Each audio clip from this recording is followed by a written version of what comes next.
France cricket বোর্ডের আয়োজনে এমদিনা cup ত্রিদেশীয় সিরিজের ফাইনাল অনুষ্ঠিত হয় ফ্রান্সের দ্রু ক্রিকেট স্টেডিয়ামে, যেখানে মুখোমুখি হয় স্বাগতিক ফ্রান্স ও বেলজিয়াম।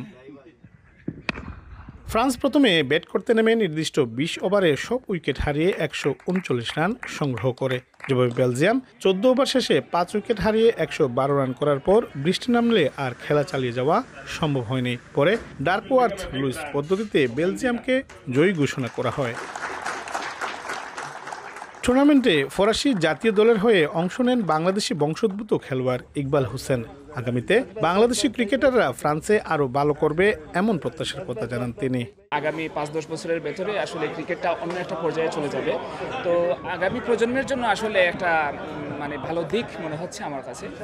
তো বাংলাদেশিরা যারা বর্তমানে ক্রিকেটে জড়িত আছেন এবং day by day Bangladeshi club বৃদ্ধি পাচ্ছে এই প্যারিসে, তো এটা আসলে এটা আশার দিক বাংলাদেশিদের জন্য। ১-২-৩ ঢাকায় জমি জিতে নিন ১০০% ক্যাশব্যাক সহ ২০ কোটি টাকার পুরস্কার। আর ক্রিকেটের উন্নয়নে কাজ করার কথা জানিয়েছেন ফ্রান্স ক্রিকেট বোর্ডের বাংলাদেশি সদস্য ফাতেমা খাতুন। বাংলাদেশি অনেক ফ্রান্স ক্রিকেট টিম আছেন, ওনাদের সার্বিক সহযোগিতা করার জন্য আমার যতটুকু হেল্পের দরকার আমরা ওনাদেরকে সহযোগিতা করে যাব। ফুটবলের দেশ ফ্রান্সে ক্রিকেটেও যেন বাংলাদেশিরা এগিয়ে যেতে পারে, সে লক্ষ্যে পাশে থেকে সবসময় সহযোগিতার কথা জানিয়েছেন টুর্নামেন্টের স্পন্সর প্রতিষ্ঠান।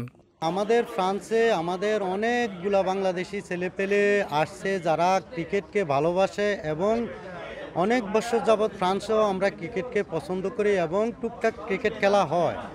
তো আমি চেষ্টা করতেছি গ্রুপ থেকে একটু সাপোর্ট দেওয়া, যাতে আমাদের বাংলাদেশি ছেলেরা ফ্রান্স ক্রিকেট বোর্ডে আরও সহযোগিতা করে এবং খেলতে পারে।